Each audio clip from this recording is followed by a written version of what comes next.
Should you buy an iPhone 7 Plus or a Samsung Galaxy S8 Plus? Long-term user review. That video is coming up right now. Let's go.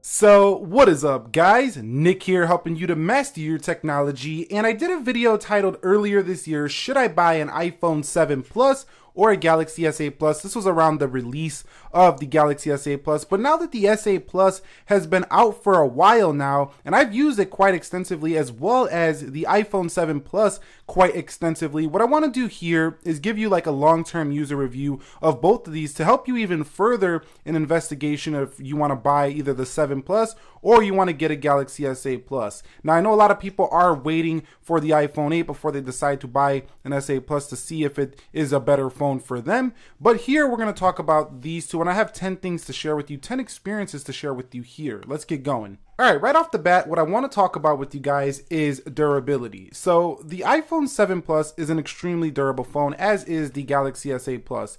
As a long-term user now, almost 3 months on both of these, maybe like 4 or 5 on the 7 Plus, maybe like 3 here on the S8 Plus, both of these feel quite similar. Actually, the jet black feels just like a Samsung device with the glossy back here. It's glass on the back. This is an anodized aluminum, but you'd be fooled into thinking this is a glass back here on the jet black iPhone 7 Plus. Now, I do kind of regret buying this jet black 7 Plus. You can't see it behind the camera here, but the jet black iPhone 7 Plus is all banged up, all nicked up, and it just doesn't look pretty up upon close inspection. So if you guys do decide to buy an iPhone 7 Plus, I would recommend you steer clear of the jet black if you want to keep the iPhone for a long time. Also, I dropped it and it chipped the jet black paint at the bottom, making this phone a little bit, scratched up looking, but I did cover it with a Sharpie marker, so you can't really see it now, but I did chip it down here.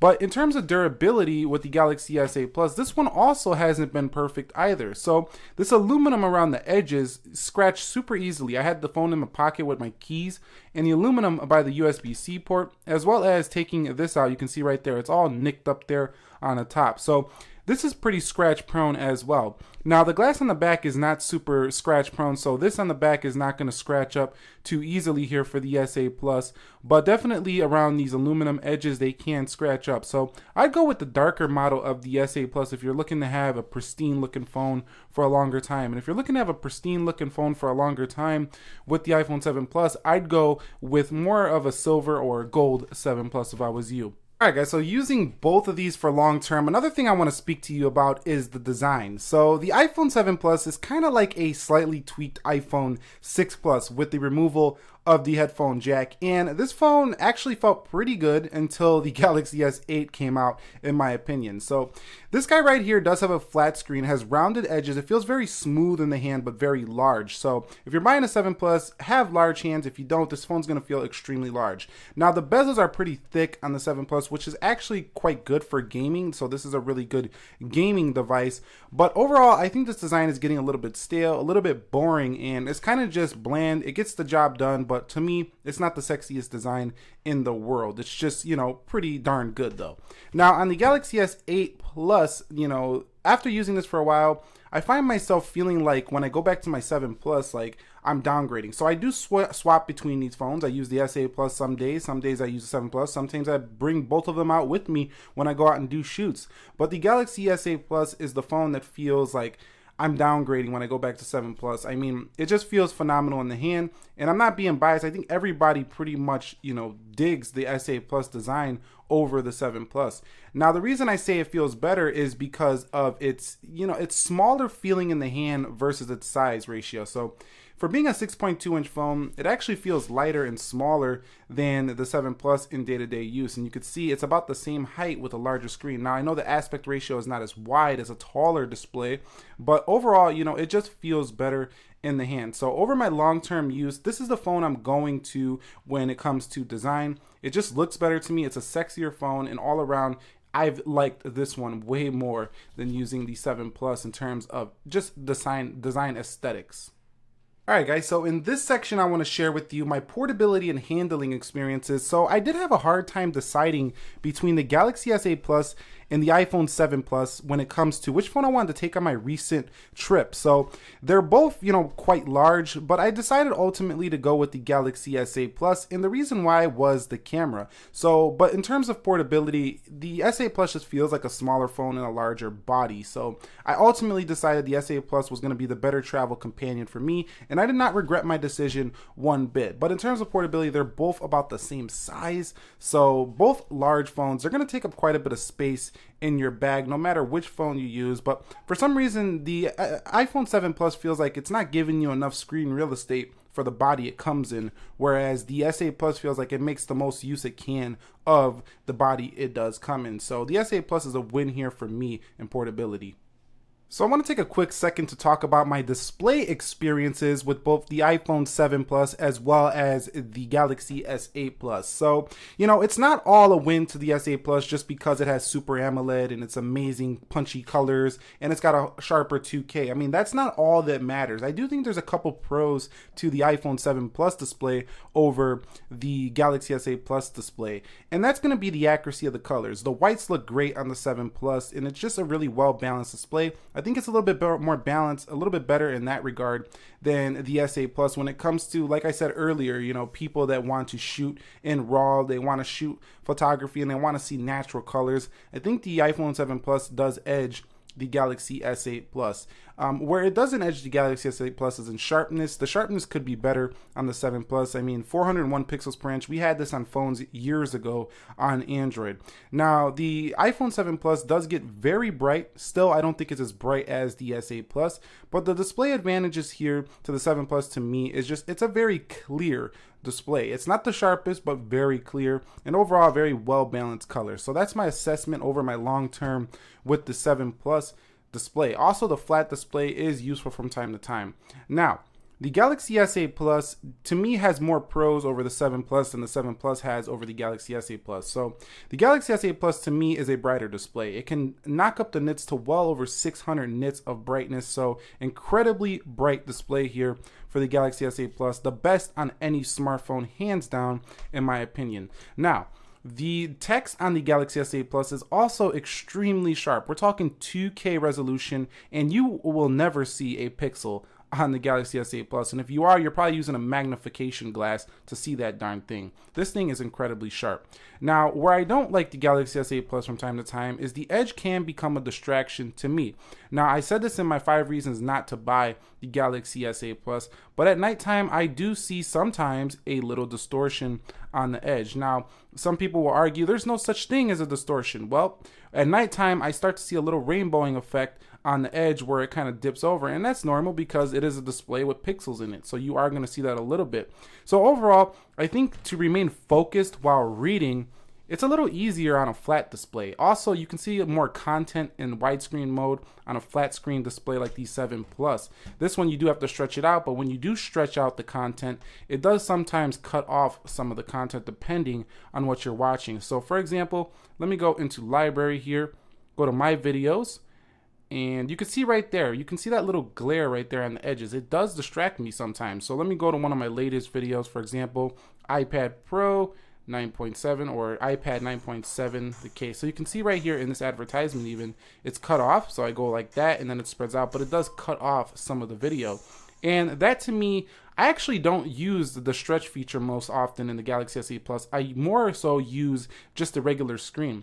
So overall, I do think the Galaxy S8 Plus is a hands down win in the display department over the iPhone 7 Plus. You know, you just can't beat this Super AMOLED display. It's just punchy, and every time I use the Galaxy S8 Plus, I just feel like a downgrade when I go to the iPhone 7 Plus. It just feels bland in comparison to this ultra punchy, beautiful AMOLED display here on the Galaxy S8 Plus. So the win is for the S8 Plus in my display experience. Speaking of software experience over the long term, this is an area where I think the iPhone 7 Plus still shines. It feels faster than the Galaxy S8 Plus. I cannot deny that. Over my long term, I keep coming back to the 7 Plus for its smooth, fast, ultra quick software, and it works in sync with Apple devices like no other. I actually use Mac now. I was using Windows for a very long time, still do, but I use Mac now. And it's really hard for me to stay on the Galaxy S8 Plus when I'm writing Apple Notes and then I'm coming to my iPhone and they're already synced up. Now I can do that with Google Keep, but it's kind of an extra step because you have to go into the browser, go into Google Keep, whereas on the Mac, Apple Notes is built right in. You just hit Notes and go and start writing. So applications working well with your Mac device, this is a win for me on the iPhone 7 Plus with software. iOS is constantly receiving updates, being updated all the time. You could try the latest iOS. So I think the iPhone is still ahead of Samsung in terms of the software department. Now, Samsung is not, they do not have a bad software experience, so this is a really good software. I really love the new, the way they theme this out, the new icons. They just look very modern, very slick, very clean.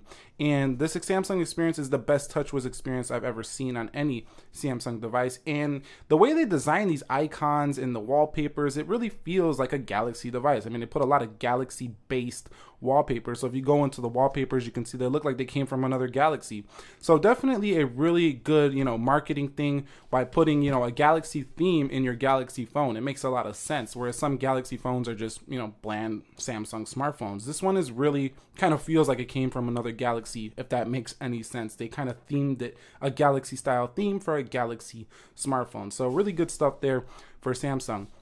Now the software was a little bit laggy, when I first got the phone, but it actually has gotten quicker over time. It's kind of strange. Some people say, oh, that Samsung TouchWiz is going to slow down. No, this Samsung TouchWiz has not slowed down at all. This phone is very quick. If you lower the animations, it's even faster. And I think a lot of people will not regret buying a Samsung Galaxy S8 Plus for performance, no matter if you get the Exynos or the Snapdragon version. This is the Snapdragon version, and it's very quick. I have no issues with it at all. My gaming experience with the Galaxy S8 or the iPhone 7 Plus has been, extremely good. It's very fast. It opens games like no tomorrow. It's fast. It has good sized bezel, so you can go ahead and, play your games like this. I don't have a connection right now on this 7 Plus. I'm in airplane mode, but this thing just works really well, very smooth, and it actually sips on battery when you're playing games. So it's very good on battery life when you're playing games on the 7 Plus. Now the S8 Plus, to me, I'm going to give it the win for gaming because I just like the more immersive experience. So even though the 7 Plus is really good in my long-term experience, the Galaxy S8 Plus has been more of a, immersive experience. It just feels like you're more involved in the game due to the punchier colors, the longer display. It's like it puts you in another world. So the Galaxy S8 Plus is the most immersive gaming device I have ever used ever. So if you guys do want to play games, I think the S8 Plus, even though it's slightly slower, like half a second or so slower to download a game, this is the phone I would recommend if you do want to play games a lot on an Android device. It's going to be the S8 Plus, and for me, it's the better gaming experience. Even though Apple iPhone does have a few more games, it has all the games I need on the S8 Plus, and this is the one I would pick up for gaming, all because of that display. So I can't forget to talk about the battery life on the 7 Plus versus the Galaxy S8 Plus. So they're actually quite close. Now, the 7 Plus is probably the best battery life smartphone of Apple that you can currently get, but the S8 Plus is not far behind. So I found that I'm getting about 6-7 hours on screen time with the 7 Plus, whereas I'm getting about 5-6, maybe an hour less on the Galaxy S8 Plus. Now, one major advantage to the Galaxy S8 Plus is that you can go ahead and tweak the screen resolution on here. So if you go to power saving mode, for example, you have different screen resolution speed limiters. This thing is a much more advanced power saving mode. So, and it really does work. I mean, the Galaxy S8 Plus, you knock it down to 720p, you're going to get an extra hour out of your battery life on the Galaxy S8 Plus. So this is a phone I would recommend if you do want, great battery life and more tweakability when it comes to your power saving modes. They even have an ultra power saving mode here on this GS8 here over here.